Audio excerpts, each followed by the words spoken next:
Okay, ఆ వీడియోని మనం కంటిన్యూ చేద్దాము.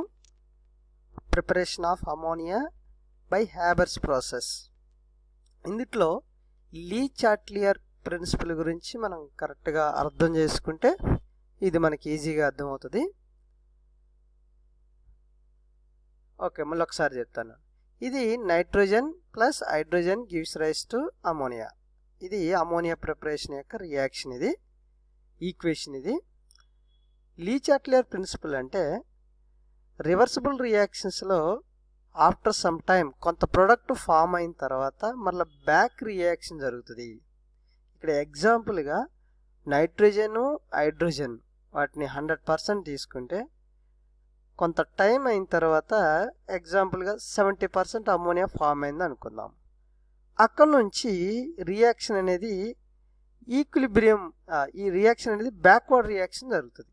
అంటే మళ్ళీ ఫామ్ అయినటువంటి అమోనియా 70 నుంచి 71%, 72 అండ్ నెక్స్ట్ పర్సంటేజ్ ఏదైతే ఉందో ఆ ఫామ్ అయినటువంటి అమోనియా అనేది మళ్ళీ బ్యాక్ రియాక్షన్ జరిగి నైట్రోజన్ హైడ్రోజన్ల కింద డిసోసియేట్ అవుతుంది. అదే దాన్నే ఇప్పుడు ఎంతగా డిసోసియేట్ అవుతుందంటే అప్పుడు forward reaction rate, backward reaction rate రెండు కూడా ఈక్వల్ అవుతాయి. దాన్ని ఈక్విలిబ్రియం పొజిషన్ అంటారు. ఫార్వర్డ్ రియాక్షన్ అంటే N2H2లు కంబైండ్ అయ్యి అమోనియా కింద ఫామ్ అవుతుంది. బ్యాక్వర్డ్ రియాక్షన్ అంటే అమోనియా అనేది డిసోసియేట్ అవటం, మళ్ళీ N2H2ల కింద విడిపోవటం. ఇది backward reaction. So forward reaction rate, backward reaction rate రెండు కూడా ఈక్వల్ అయితే రేట్ అనేది, అంటే రేట్ ఈక్వల్ అవటం అంటే సపోజ్ 100 మాలిక్యూల్స్ అమోనియా కింద కన్వర్ట్ అయితే at the same time 100 molecules మళ్ళీ డిసోసియేట్ అవుతాయి, N2H2ల కింద విడిపోతాయి. కాబట్టి 70 అనేది కాన్స్టెంట్గా మెయింటైన్ అవుతుంది. దాన్నే ఈక్విలిబ్రియం పొజిషన్ అంటారు.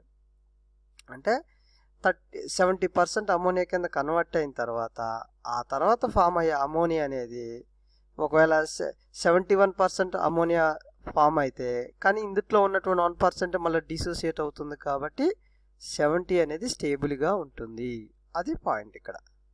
ఇది ఈక్విలిబ్రియం పొజిషన్ అంటారు. ఆ ఈక్విలిబ్రియం పొజిషన్ అనేది అర్థమైతే ఇప్పుడు ఈ లీ చాట్లియర్ ప్రిన్సిపల్ అర్థమవుతుంది. ఇప్పుడు ఇక్కడ 30% నైట్రోజన్ ఉంది, హైడ్రోజన్ అనేది 30% ఉంది, అమోనియా అనేది 70% ఉంది.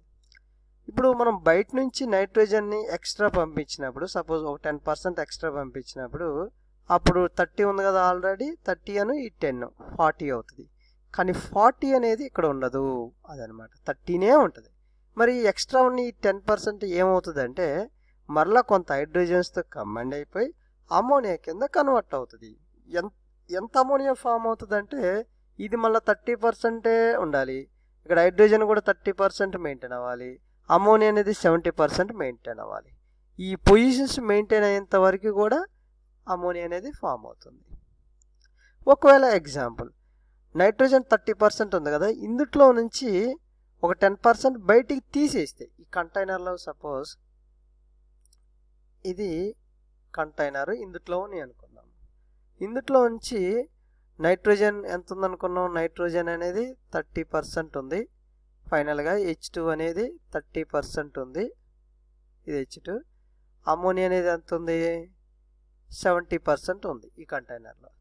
ఇప్పుడు నైట్రోజన్ ఒక 10% బయటికి తీసేస్తే, మైనస్ చేస్తే, నైట్రోజన్ని మైనస్ అంటే తీసేస్తే 10% తీసేసామనుకో అప్పుడు ఎంత ఉంటుంది, ఇక్కడ 20% అవుతుంది. అప్పుడు 20% ఉంటుంది కదా. కానీ 20% అనేది మెయింటైన్ అవ్వదు, 30% మెయింటైన్ అవుతుంది.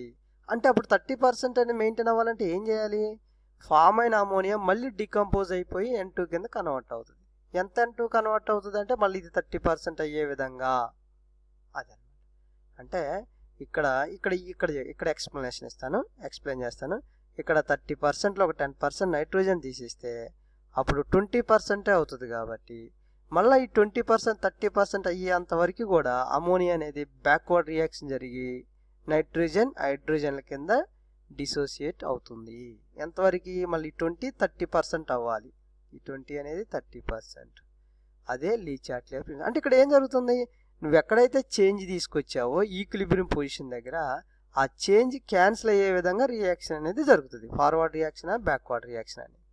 ఇక్కడ చేంజ్ ఎంత తీసుకొచ్చావు, ఇందాక ఇక్కడ 10% తగ్గించావు, కానీ 10% తగ్గించా కదా, ఆ చేంజ్ని క్యాన్సిల్ చేయాలి. క్యాన్సిల్ చేయాలంటే బ్యాక్వర్డ్ రియాక్షన్ జరిగి అమోనియా అనేది మళ్ళీ N2 కింద డిసోసియేట్ అవ్వాలి. ఒకవేళ దీన్ని 40% చేసావు, ఇంక్రీజ్ చేసావు అనుకో, 10% ఇంక్రీజ్ చేసావు, చేంజ్ చేసావు కొంత.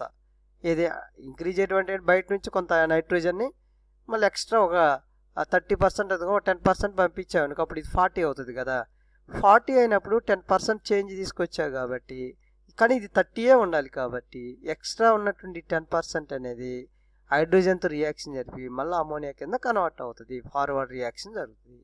అంటే ఈ చేంజ్ నలిఫై అవ్వాలంటే ఫార్వర్డ్ రియాక్షన్ జరగాలి. ఇక్కడ ఇందాక 20% చేసినప్పుడు చేంజ్ నలిఫై అవ్వాలంటే నలిఫై అవ్వటం అంటే క్యాన్సిల్ చేయటం అని, ఆ చేంజ్ని ఏదైతే చేంజ్ తీసుకొచ్చావో ఆ చేంజ్ని క్యాన్సిల్ చేయాలి అని అర్థం. ఇప్పుడు ఈ చేంజ్ని క్యాన్సిల్ చేయడానికి 20% చేసామనుకో నైట్రోజన్, అంటే ఒక 10% తీసేసామనుకో, ఆ చేంజ్ని క్యాన్సిల్ చేయాలంటే అంటే మళ్ళీ తిరిగి 30% చేయాలంటే అమోనియా అనేది బ్యాక్వర్డ్ రియాక్షన్ జరిగి నైట్రోజన్ కింద కన్వర్ట్ అవుతుంది. అదనమాట లీ చార్ట్. సో ఇప్పుడు మనకి ఎక్కువ అమోనియా కావాలి, ఎక్కువ అమోనియా ఈల్డ్ కావాలి, అంతే కదా. పెద్ద పెద్ద ప్లాంట్స్లోని ప్రిపేర్ చేస్తుంటారు ఇండస్ట్రీలో అమోనియాని. ఈ అమోనియా ప్రిపేర్ చేసేటప్పుడు వాళ్ళకి ఎక్కువ ఈల్డ్ కావాలి, తక్కువ టైంలో ఎక్కువ ఈల్డ్ కావాలి. అప్పుడు అలాంటప్పుడు ఈ కెటలిస్ట్ని వాడతారు. కెటలిస్ట్ని వాడితే తక్కువ టైంలో ఎక్కువ వస్తుంది. ఇంకా ఎక్కువ అమోనియా కావాలంటే నైట్రోజన్ హైడ్రోజన్ ఇంక్రీజ్ చేస్తే నైట్రోజన్ కాన్సన్ట్రేషన్ని హైడ్రోజన్ కాన్సన్ట్రేషన్ని, అంటే ఈ కంటైనర్లోకి నైట్రోజన్ ఎంత ఎక్కువగా పంపిస్తే హైడ్రోజన్ ఎంత ఎక్కువగా పంపిస్తే అంత అమోనియా ఫామ్ అవుతుంటుంది. ఎందుకని ఇది ఈక్విలిబ్రియం పొజిషన్లో ఉంది కదా. ఇప్పుడు నైట్రోజన్ ఇంక్రీజ్ చేసావనుకో, నైట్రోజన్ ఎప్పుడైతే ఇంక్రీజ్ చేసావో ఇది ఫార్వర్డ్, ఎందుకంటే 30% ఉండాలి, కానీ నువ్వు 40% చేస్తే ఫార్వర్డ్ రియాక్షన్ జరిగి ఎక్స్ట్రా ఉన్న 10% అమోనియా కింద కన్వర్ట్ అవుతుంది. అంటే నైట్రోజన్ కాన్సన్ట్రేషన్ ఇంక్రీజ్ చేసినా హైడ్రోజన్ కాన్సన్ట్రేషన్ ఇంక్రీజ్ చేసినా కానీ అమోనియా అనేది ఇంక్రీజ్ అవుతుంది. ఓకే, ఇది కాన్సన్ట్రేషన్ ఎఫెక్ట్ అనమాట. టెంపరేచర్ ఎఫెక్ట్ చూద్దాం. చూడండి, టెంపరేచర్ ఎఫెక్ట్ అంటే ఇక్కడ ఆల్రెడీ టెంపరేచర్ అనేది రిలీజ్ అయింది. ఎంత 92.3 కిలోజౌల్స్. టెంపరేచర్ అనకూడదు, హీట్ ఎనర్జీ అనాలి. సరే, మనకు అర్థం చేసుకోవడం కోసం టెంపరేచర్ రిలీజ్ అయింది అనుకుందాం.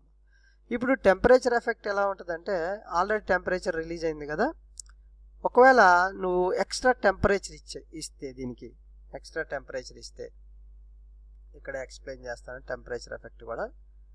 రైట్,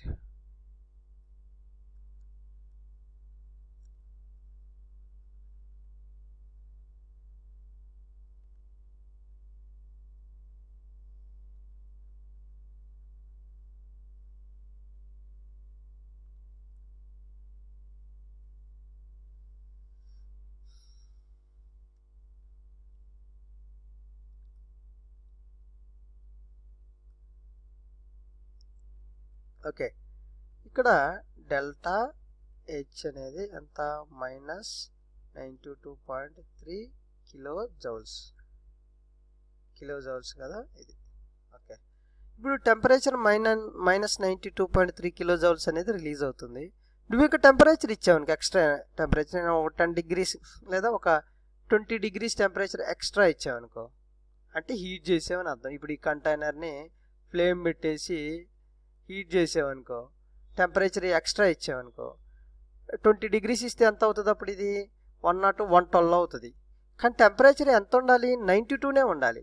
కాబట్టి ఎక్స్ట్రా ఈ టెంపరేచర్ని ఏం చేస్తుంది, మరలా అమోనియా తీసుకొని బ్యాక్వర్డ్ రియాక్షన్ జరుగుతుంది. అంటే టెంపరేచర్ని ఇంక్రీజ్ చేస్తే ఈ ఎగ్జోథెర్మిక్ రియాక్షన్స్లో టెంపరేచర్ని ఇంక్రీజ్ చేస్తే లీ చాట్లియర్ ప్రిన్సిపల్ ప్రకారం బ్యాక్వర్డ్ రియాక్షన్ జరుగుతుంది. అంటే ఫామ్ అయిన అమోనియా కూడా మళ్ళీ డిసోసియేట్ అవుతుంది. అంటే మనకు రావాల్సినటువంటి అమోనియా ఈల్డ్ అనేది తగ్గుతుంది. అది ఇక్కడ. ఓకే, ఒకవేళ టెంపరేచర్ డిక్రీజ్ చేసామనుకో, ఇక్కడ 92.3 కిలోజౌల్స్ ఉంది కదా, ఈ కంటైనర్ చుట్టూ ఏమైనా ఐస్ క్యూబ్స్ పెట్టి టెంపరేచర్ని తగ్గిస్తే, సపోజ్ ఒక 10 degrees తగ్గిస్తే అప్పుడు ఎంత అవుతుంది, 82.3 కిలోజౌల్స్ అవుతుంది. కానీ టెంపరేచర్ ఎంత బ్యాలెన్స్గా మెయింటైన్ అవ్వాలి, 92.3 కిలోజౌల్స్ అనేది మెయింటైన్ చేసుకుంటుంది రియాక్షన్ అనేది. కానీ ఇక్కడ 82.3 ఉంది చుట్టూ ఐస్ క్యూబ్స్ ఉంచడం వల్ల. అప్పుడు ఈ 92.3 కిలోజౌల్స్ టెంపరేచర్ చేసుకోవడానికి, అంటే టెంపరేచర్ ఇంక్రీజ్ చేసుకోవడం కోసం రియాక్షన్ ఏం జరుగుతుంది, మళ్ళీ కొంత N2 కొంత హైడ్రోజన్ కంబైండ్ అయిపోయి అమోనియా కింద ఫామ్ అవుతుంది. ఎప్పుడైతే అమోనియా ఫామ్ అయిందో కొంత టెంపరేచర్ రిలీజ్ అవుతుంది. ఎంతవరకు అలాగా ఫార్వర్డ్ రియాక్షన్ జరుగుతుంది అంటే, 82.3 కిలోజౌల్స్ మళ్ళీ 92.3 కిలోజౌల్స్ అయ్యేంత వరకు కూడా రియాక్షన్ అనేది ఫార్వర్డ్ రియాక్షన్ జరుగుతుంది అనమాట. అంటే ఎక్కువ అమోనియా ఈల్డ్ రావాలంటే టెంపరేచర్ తగ్గిస్తే ఎక్కువ అమోనియా ఫామ్ అవుతుంది. వీటి కాన్సన్ట్రేషన్ ఇంక్రీజ్ చేస్తే ఎక్కువ అమోనియా ఫామ్ అవుతుంది. ఇక లాస్ట్లో ప్రెషర్ ఎఫెక్ట్ అనేది చూద్దాం. అందాకే మనం చూసాము ఇక్కడ వాల్యూమ్ ఎంత 1 మోల్ ఉంటే ఇక్కడ 1 మోల్ కాదు, ఇది 1 మోల్, ఇదేమో 3 మోల్స్, టోటల్గా 4 మోల్స్, ఇక్కడ 2 మోల్స్. 4 మోల్స్ అనేది ఎక్కువ వాల్యూమ్ని ఆక్యుపై చేస్తుంది కంపేర్ టు 2 మోల్స్. అంటే ఇక్కడ రియాక్టెంట్ సైడ్ ఎంత వాల్యూమ్ ఉంటే అంటే ఎక్కువగా వాల్యూమ్ ఉంటే ప్రొడక్ట్ సైడ్ అనేది వాల్యూమ్ తక్కువగా ఉంటుంది. ప్రెజర్కి వాల్యూమ్కి ఉన్న రిలేషన్ ఏంటి? P is inversely proportional to volume. Pressure increase అయితే వాల్యూమ్ డిక్రీజ్ అవుతుంది, అది మనకి తెలిసినటువంటి రిలేషన్ అనమాట. ఇప్పుడు వాల్యూమ్ డిక్రీజ్ అయ్యే విధంగా మన ప్రెజర్ని చేంజ్ చేయాలి. వాల్యూమ్ డిక్రీజ్ అవ్వాలంటే ప్రెజర్ని ఏం చేయాలి? ఇంక్రీజ్ చేయాలి. ఎందుకని వాల్యూమ్ డిక్రీజ్ అయ్యే విధంగా చేయడం అంటే మీనింగ్ ఏంటంటే, ఇప్పుడు వాల్యూమ్ డిక్రీజ్ అయ్యే విధంగా చేయడం అంటే అర్థం ఏంటంటే రియాక్షన్ని ఫార్వర్డ్ రియాక్షన్ జరిపించడం అని అర్థం. ఎప్పుడైతే రియాక్షన్ ఫార్వర్డ్ రియాక్షన్ జరిగిందో వాల్యూమ్ డిక్రీజ్ అవుతుంది. కాబట్టి ఈ కంటెంట్ యొక్క ప్రెజర్ను ఇంక్రీజ్ చేస్తే కంప్రెసర్స్ ఉంటాయి, దాని ద్వారాగా ప్రెజర్ని ఇంక్రీజ్ చేస్తే వాల్యూమ్ డిక్రీజ్ అవుతుంది.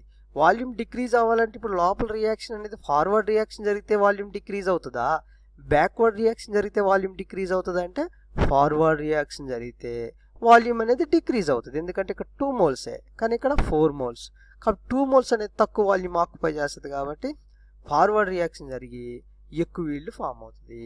అంటే నువ్వు ప్రెజర్ ఇంక్రీజ్ చేస్తే వాల్యూమ్ డిక్రీజ్ అవ్వాలి, కాబట్టి వాల్యూమ్ డిక్రీజ్ అవ్వడం కోసం ఏం చేస్తుంది అంటే ఫార్వర్డ్ రియాక్షన్ జరుగుతుంది. లోపల కంటైనర్లో ఫార్వర్డ్ రియాక్షన్ జరిగి అమోనియా అనేది ఎక్కువ ఈల్డ్ ఫామ్ అవుతుంది.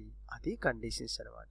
అంటే లో టెంపరేచర్ అనేది favourable temperature for formation of ammonia and high pressure is the favourable pressure for formation of ammonia and high concentrations. వీటి కాన్సన్ట్రేషన్ ఇంక్రీజ్ చేసినా కానీ అమోనియా అనేది ఎక్కువ ఈల్డ్లో వస్తుంది. ఇప్పుడు ఇది చదువుదాం చూడండి మీకు. Therefore according to Le Chatelier principle low temperature, ఇందాక మనం ఇప్పుడు ఇచ్చాను ఎక్స్ప్లెనేషన్ అంతా, low temperature and high pressure are favourable conditions for good yield of ammonia. Okay, optimum conditions అంటే ఒకసారి ప్రెషర్ ఎంత ఇంక్రీజ్ చేస్తే ఎక్కువ అమోనియా ఫామ్ అవుతుందని ఎక్కువ ప్రెషర్ అప్లై చేసామనుకో ఈ కంటైనర్స్ ఏదైతే ఉన్నాయో ఇవి బ్లాస్ట్ అయ్యే ప్రమాదాలు కూడా ఉన్నాయి. హై ప్రెషర్ దగ్గర ఇవి బ్లాస్ట్ అయ్యే ప్రమాదాలు ఉన్నాయి. కాబట్టి ఆప్టిమమ్ ప్రెషర్ని, ఆప్టిమమ్ అంటే తగిన కండిషన్స్ అని అనమాట. ఆప్టిమమ్ కండిషన్స్ అంటే సూటబుల్ కండిషన్స్, తగిన కండిషన్స్ అని అర్థం. సో ఆప్టిమమ్ ప్రెషర్ని యూజ్ చేస్తారు. అలాగే టెంపరేచర్ తగ్గిస్తే ఎక్కువ ఈల్డ్ వస్తుందని టెంపరేచర్ తగ్గించామనుకో, టెంపరేచర్ తగ్గిస్తున్న కొద్దిగా ఈ రెండింటి మధ్య రియాక్షన్ అనేది స్లో అవుతుంది according to collisions theory. Collisions థియరీలో 2 మాలిక్యూల్స్ కంబైండ్ అయ్యి ప్రాపర్గా కంబైండ్ అయితేనే ప్రోడక్ట్ అనేది వస్తుంది. ప్రాపర్గా కంబైండ్ అవ్వాలంటే అవి యాక్టివేషన్ ఎనర్జీకి రావు, యాక్టివేషన్ ఎనర్జీ వాటికి ఇవ్వాలి. సో టెంపరేచర్ ఇస్తే యాక్టివేషన్ ఎనర్జీ అనేది ఇంక్రీజ్ అయ్యి త్వరగా ప్రోడక్ట్స్ అనేవి ఫామ్ అవుతాయి. కానీ ఇక్కడ ఫేవరబుల్ కండిషన్ అనేది లో టెంపరేచర్ కాబట్టి టెంపరేచర్ తగ్గిస్తే అమోనియా ఫామ్ అవుతుంది. కాబట్టి అలాగని బాగా తగ్గిస్తే రియాక్షన్ అనేది స్లో అవుతుంది. కాబట్టి ఆప్టిమమ్ టెంపరేచర్ అనేది యూజ్ చేయాలి. ఇది ఆప్టిమమ్ టెంపరేచర్, ఇది ఆప్టిమమ్ ప్రెషర్. అలాగే కెటలిస్ట్ ఇప్పుడు దా చూసాం కదా, బహుశా K2O Al2O3 ఇవి ప్రమోటర్స్ టైప్ అనమాట. ఇక్కడ ఒకసారి చూద్దాం. Pure and dry N2 and H2 1:3 ratio అంటే ఇది అనమాట. ఇక్కడ 1 మోల్, ఇక్కడ 3 మోల్ అని 1:3 mixture is passed into catalytic chamber. Time మళ్ళీ అయిపోతుంది. ఒకసారి catalytic chamber right. Okay, passed into catalytic chamber. ఇక్కడ చూడండి నైట్రోజన్ ఇటు పంపిస్తే ఇక్కడ కంప్రెసర్ అంటే ఇక్కడ ప్రెషర్ అప్లై చేస్తారు. హై ప్రెషర్తో ఉన్నటువంటి 2 గ్యాసెస్ ఇక్కడికి వెళ్తాయి. కెటలిస్ట్ ప్రెజెన్స్లో రియాక్షన్ జరిగి అమోనియా అనేది ఫామ్ అవుతుంది. ఈ అమోనియా అనేది ఇందులో కలెక్ట్ చేస్తారు. ఇక్కడ లిక్విడ్ అమోనియా కింద దీన్ని అంటే యాక్వస్ అమోనియాని కలెక్ట్ చేస్తారు. ఇంకా ఏవైనా రియాక్షన్ జరిగినవి ఉంటే నైట్రోజన్ అండ్ హైడ్రోజన్ గ్యాసెస్ మళ్ళీ ఇలా వచ్చేస్తాయి. N2H2 రియాక్షన్ ఇంకా జరగనిటువంటి మళ్ళీ ఇందులోకి వచ్చేసి మళ్ళీ ఇలా వస్తాయి. మళ్ళీ క్యాటలిస్ట్తో కంబైండ్ అయినప్పుడు మళ్ళీ అమోనియా ఫామ్ అవుతుంది. ఇక్కడ కలెక్ట్ చేస్తారు. ఇది లిక్విడ్ అమోనియా అనమాట. ఓకే, అదే ఇక్కడ రాశాడు హెన్స్ H2 ఇది రియాక్షన్ అనమాట. ఒకసారి మీరు చదువుకుంటే అర్థమవుతుంది. బాయ్.